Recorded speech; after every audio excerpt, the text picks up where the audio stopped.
ఏపీలో honey trap బండారం బట్టబయలైంది. ఎక్కడో కాదు, అనంతపురంలోనే.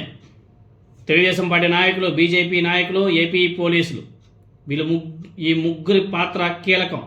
అందరూ కలిసి హనీ ట్రాప్ చేశారు. కోట్ల రూపాయలను సంపాదించారు. కోట్ల రూపాయలు.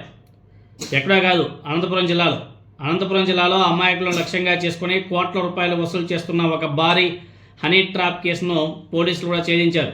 ఈ కేసులో కీలక నిందితురాలు అయినటువంటి లేడీ డాన్గా పిలువబడే రంగమ్మ నాయుడుతో పాటు ఐదుగురు నిందితులను కూడా పోలీసులు అరెస్ట్ చేశారు. ఈ వ్యవహారంలో రాజకీయ నాయకులు, పోలీసుల అధికారుల ప్రమేయం కూడా ఉండడం ఇప్పుడు స్థానికంగా తీవ్ర సంచలనంగా మారింది. ప్రాథమిక విచారణలో తేలినటువంటి విషయాలను ఒకసారి పరిశీలన చేస్తే, ముఠా మహిళలను ఎరవేసి బాధితులను ఏకాంత ప్రదేశాలకు పిలిపించి వారి న్యూడ్ ఫోటోలు, వీడియోలు తీసి బ్లాక్మెయిల్ చేసేవాళ్ళంట. వాళ్ళ నుంచి భారీగా డబ్బు, నగదు లాక్కునేవాళ్ళంట. ఇప్పటి వరకు దాదాపు 20 మందిని బెదిరించి 1 కోటి నుంచి 2 కోట్ల రూపాయల వరకు వసూలు చేశారంట. ఇవన్నీ కూడా ప్రైమరీ ఇన్వెస్టిగేషన్లో తేలినటువంటి నిజాలు. అంతేకాదు, మొత్తం 9 మంది నిందితులు ఉంటే ప్రస్తుతం 5గురిని పోలీసులు అరెస్ట్ చేశారంట.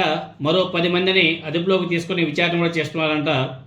వీరి నుంచి 13 లక్షల రూపాయలు, అదేవిధంగా 2 కత్తులు, 6 సెల్ ఫోన్లు, బాధితుల నుంచి బలవంతంగా సంతకాలు చేయించినటువంటి ప్రామిసరీ నోట్లు కూడా పోలీసులు తీసుకున్నారంట. ఈ హనీ ట్రాప్ కేసులో రాజకీయ నేతలు ఉన్నారు, పోలీసుల ప్రమేయం ఉంది. ఇప్పుడు ఇదే పెద్ద హాట్ టాపిక్ అయిపోయింది. రంగమ్మ నాయుడు బీజేపీ నేత. ఈ ముఠా కార్యకలాపాలకు వెనక నుండి నడిపించిన వ్యక్తి తెలుగుదేశం పార్టీ నాయకుడు దబ్బర రాజేష్ నాయుడు. ఈ ముఠాకు సహకరించినటువంటి పోలీస్ అధికారులు ఆరోపణలు కూడా గట్టిగా నిలబడుతున్నాయి. రాప్తాడు సిఐ గారంట, అదేవిధంగా అనంతపురం 3 టౌన్ సిఐ రాజేంద్రనాథ్ ఆయనంట. వీళ్ళిద్దరిని కూడా బదిలీ చేశారు. ఆల్రెడీ విఆర్ కూడా బదిలీ చేసినట్టుగా తెలుస్తుంది. మరో 8 మంది కానిస్టేబుల్ పాత్ర కూడా ఉందంట. 8 మంది కానిస్టేబుల్ పాత్ర, వాళ్ళ మీద కూడా విచారణ జరుగుతుందట. పోలీస్ వ్యవస్థ ఎంత నిర్వీర్యం అయిపోయిందో దీన్ని బట్టే మనం అర్థం చేసుకోవచ్చు. పోలీస్ వ్యవస్థ రెడ్ బుక్ రాజ్యాంగంలో భాగంగా వాళ్ళ రూటే సపరేటు. వాళ్ళ డ్యూటీలు వాళ్ళు చేయట్లే. మిగతా డ్యూటీలన్నీ కూడా వాళ్ళే చేస్తున్నారు. రీసెంట్గా మీరు అందరూ కూడా చూసే ఉంటారు కదా, పల్నాడు జిల్లాలో ఒక సిఐ గారు అలానే ఇల్లీగల్ ఎఫ్ఐఆర్ పెట్టుకొని ఏ విధంగా దొరికిపోయాడు అంటే, వీళ్ళ డ్యూటీల్ని వీళ్ళు చేయడం మానేసి రకరకాల డ్యూటీలు చేస్తున్నారు. ఇవన్నీ కూడా రెడ్ బుక్ రాజ్యాంగంలో భాగంగానే. పోలీస్ వ్యవస్థ కంప్లీట్గా ఆంధ్రప్రదేశ్లో నిర్వీర్యం అయిపోయింది అనడానికి గత ఉదాహరణలో ఇప్పుడు దీన్ని కూడా ఒక ఉదాహరణగా చెప్పుకోవచ్చు. ఎందుకంటే ఈ హనీ ట్రాప్ కేసులో పోలీసుల పాత్ర చాలా స్పష్టం, చాలా హెవీగా ఉంది. ఈవెన్ ఎవరైతే ఆ బాధితులు ఉన్నారో హనీ ట్రాప్ కేసులో, ఆ బాధితులు వెళ్ళి పోలీస్ స్టేషన్లో కంప్లైంట్ ఇచ్చా కానీ పోలీస్ కంప్లైంట్ రిసీవ్ చేసి తీసుకోవట్లేదంట, పట్టించుకోవట్లేదంట. రాజకీయ సిఫార్సులతో పోస్టింగ్లు తెచ్చుకొని అసాంఘిక కార్యకలాపాలను సహకరించడం మీద ప్రజల నుంచి కూడా తీవ్ర విమర్శలు కూడా వస్తున్నాయి.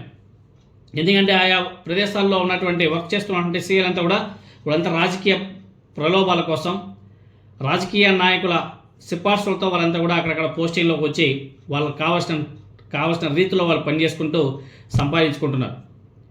ఈ ముఠా నాయకురాలు రంగమ్మ నాయుడు మీద ఇప్పటికే 10 కేసులు ఉన్నట్లు పోలీసులు విచారణ కూడా తెలియదంట. ప్రస్తుతం అందరినీ కూడా ఎవరైతే నిందితురాలో వాళ్ళందరూ కూడా తరలించారంట రిమాండ్కి. అయితే నిందితులు అధికార కూటమి నేతలు కావడంతోనే వారిని మీడియా ముందుకు ప్రవేశపెట్టలేదు. ఈ కేసులో ఇంకా ఎవరెవరికి సంబంధాలు ఉన్నాయనే కోణంలో పోలీసులు లోతుగా విచారణ చేస్తున్నారంట.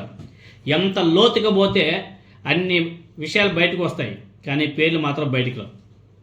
ఎందుకంటే అక్కడ ఉన్నదంతా కూడా కూటమి నాయకులే కాబట్టి ఇవేవి కూడా బయటికి రప్పించరు.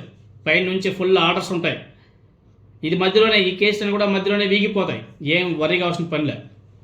పెద్ద పెద్ద కేసులే కొట్టుకెళ్ళిపోయాయి. ఇది కూడా కొట్టుకెళ్ళిపోతుంది. 1-2 రోజులు హడావిడి చేస్తారు, కానీ తర్వాత ఈ కేసులో కూడా అంత సీరియస్నెస్ కనిపించదు. ఎందుకంటే ఒకవేళ ఈ కేసులో కానీ ప్రతిపక్ష నాయకులు ఎవరైనా దొరికితే దాన్ని హైలైట్ చేస్తారు. అధికార పార్టీకి సంబంధించిన నాయకులు ఎవరైనా ఉంటే మాత్రం ఈ కేసు మధ్యలోనే వీగిపోవడం 100కి 200 కాదు కదా, 1000% గ్యారంటీ. దాంట్లో ఎటువంటి డౌటే ఉండదు.